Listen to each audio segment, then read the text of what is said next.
Nous allons aborder ensemble une pathologie qui nous fait souffrir de génération en génération, mais dont la thérapie a énormément évolué. Je parle du rhumatisme inflammatoire. Mais pour découvrir ce sujet passionnant, j'accueille le docteur Joëlle Margot. Bonjour docteur Margot. Bonjour Madame Daume. Soyez la bienvenue à notre micro. Alors, on a souvent le réflexe, en tout cas de ce que j'entends autour de moi, je parle de mon microcosme évidemment, quand on a mal quelque part, on prend un antidouleur, on se dit bon, ok, ça va passer, c'est des courbatures. Est-ce qu'on peut passer à côté ou non, le rhumatisme va se faire sentir, ressentir, revenir jusqu'à ce qu'on ait ce réflexe d'aller voir le médecin, ou est-ce qu'on peut rester des années à côté d'un rhumatisme qui évoluerait alors vers quoi à ce moment-là?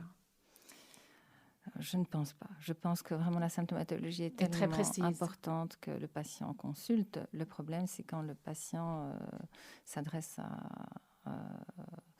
un médecin dont ce n'est pas le domaine de spécialité. Le diagnostic peut traîner un peu. Mais... Comment peut-il être interprété alors si nous allons voir un médecin qui n'est pas très, très habitué à repérer la pathologie, vers quoi d'autre peut-on se tromper qui fait qu'on perd du temps?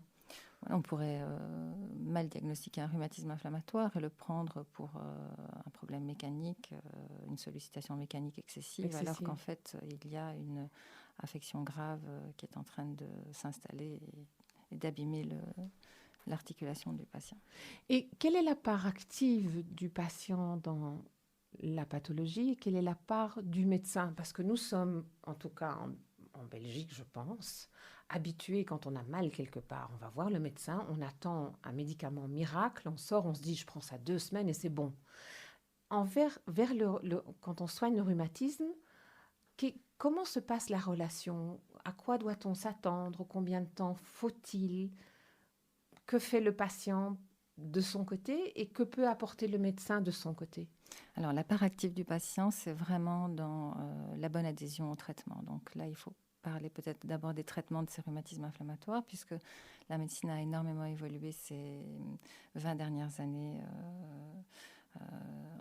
dans le monde entier, en réalité, et dans le domaine des rhumatismes auto-immunitaires, avec l'apparition des traitements biologiques. Pouvez-vous nous expliquer de quoi il s'agit exactement? Qu'est-ce que veut dire un traitement biologique? Alors, les traitements biologiques sont des anticorps. Ce sont des protéines qui vont bloquer des molécules de l'inflammation qui sont directement impliquées dans les phénomènes inflammatoires articulaires. Et en fonction des différents diagnostics de rhumatisme inflammatoire, on choisit telle ou telle molécule, telle ou telle protéine qui viendra bloquer ou interférer avec le processus inflammatoire de la maladie. Est-ce qu'il peut arriver que le patient ne réagisse pas bien à ce traitement, ne tolère pas le traitement? Alors d'abord, ces traitements sont assez efficaces. On a vraiment un autre profil de maladie, un autre profil de symptômes de ces maladies depuis l'arrivée de ces traitements.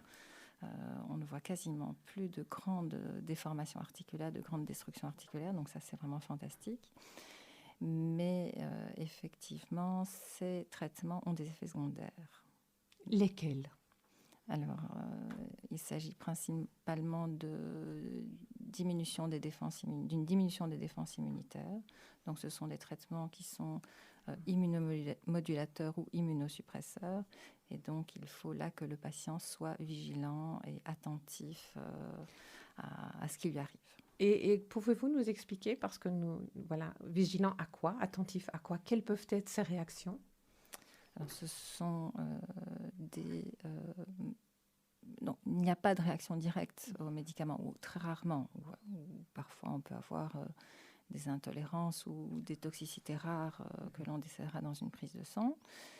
Mais ce sont principalement des phénomènes de défense immunitaire qui peuvent être diminués. Donc, il va être plus vite malade, attraper de certaines choses, ou avoir de la fièvre plus rapidement, ou attraper un virus plus rapidement. Donc, il n'attrapera probablement pas plus rapidement un virus, mais une infection virale pourrait dégénérer plus rapidement en se surinfectant. Ou montrer un caractère un peu plus sévère. Et donc, à ce moment-là, il faut consulter très vite le médecin généraliste ou le rhumatologue. C'est cela. Est-ce que vous pouvez nous dire s'il y a moyen d'en guérir?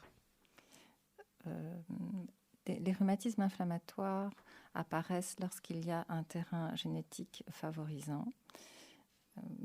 Certains gènes sont bien connus, d'autres moins connus. Parfois, il faut plusieurs gènes pour que la maladie se déclenche chez le patient. Mais donc, c'est difficile de guérir une maladie qui est liée à un terrain génétique. Donc, en fait, les objectifs du traitement s'expriment en termes de rémission, comme en cancérologie d'ailleurs. Donc, mais l'objectif guérison n'est pas un objectif réaliste en rhumatologie.